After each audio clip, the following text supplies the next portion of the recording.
Middle east में एक बार फिर हालात बेहद तनावपूर्ण हो गए हैं। इजरायल ने एक बड़े सैन्य अभियान में ईरान और लेबनान दोनों जगहों पर जबरदस्त हमले किए हैं और बताया जा रहा है कि 200 से ज्यादा ईरानी ठिकानों और 140 से ज्यादा हिजबुल्लाह के ठिकानों को निशाना बनाया गया है। लेकिन सवाल यह है कि क्या ये सिर्फ एक सैन्य कार्रवाई है या फिर किसी बड़े युद्ध की शुरुआत। और इसी बीच अमेरिका राष्ट्रपति डोनाल्ड ट्रंप का 48 घंटे का अल्टीमेटम। आखिर पूरा मामला क्या है, आइए आपको समझाते हैं विस्तार से।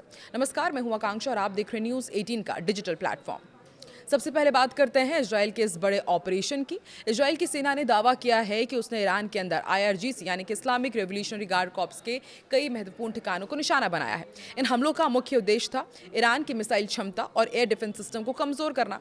रिपोर्ट्स के मुताबिक जिन ठिकानों पर हमला हुआ है उनमें शामिल है हथियारों के बड़े भंडार, air defence system, ballistic missile बनाने और स्टोर करने वाले केंद्र।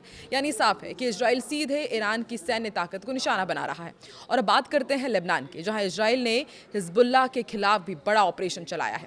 यहां करीब 140 ठिकानों पर हमले किए गए हैं। इनमें शामिल है ट्रेनिंग सेंटर, हथियार गोदाम, मिसाइल लॉन्च साइट्स और सबसे बड़ी बात है कि हिजबुल्लाह की खास यूनिट रदवान फोर्स के मुख्यालय को भी निशाना बनाया गया।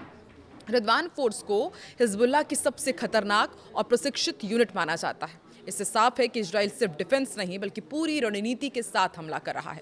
और अब बात करते हैं अमेरिका की। अमेरिकी राष्ट्रपति डोनाल्ड ट्रंप ने एक बार फिर ईरान को 48 घंटे का अल्टीमेटम दिया है। उन्होंने social media platform truth social पर एक छोटा सा पोस्ट किया, लेकिन उसका संदेश काफी बड़ा था। हालांकि इस पोस्ट में उस अमेरिकी पायलट का जिक्र नहीं था जिसके बारे में कहा जा रहा है कि ईरान में F-15 विमान क्रैश होने के बाद वो लापता हो गया है।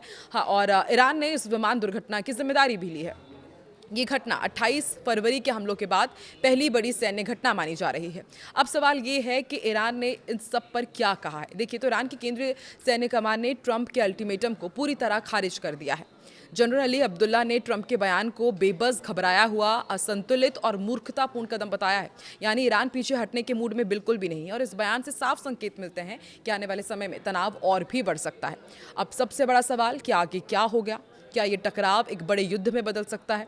क्या अमेरिका सीधे इसमें शामिल होगा और क्या मिडिल ईस्ट में हालात और बिगड़ने वाले हैं? एक बात तो साफ है कि सिर्फ एक सामान्य सैन्य कार्रवाई नहीं है बल्कि एक बड़े जियोपॉलिटिकल टकराव का हिस्सा है।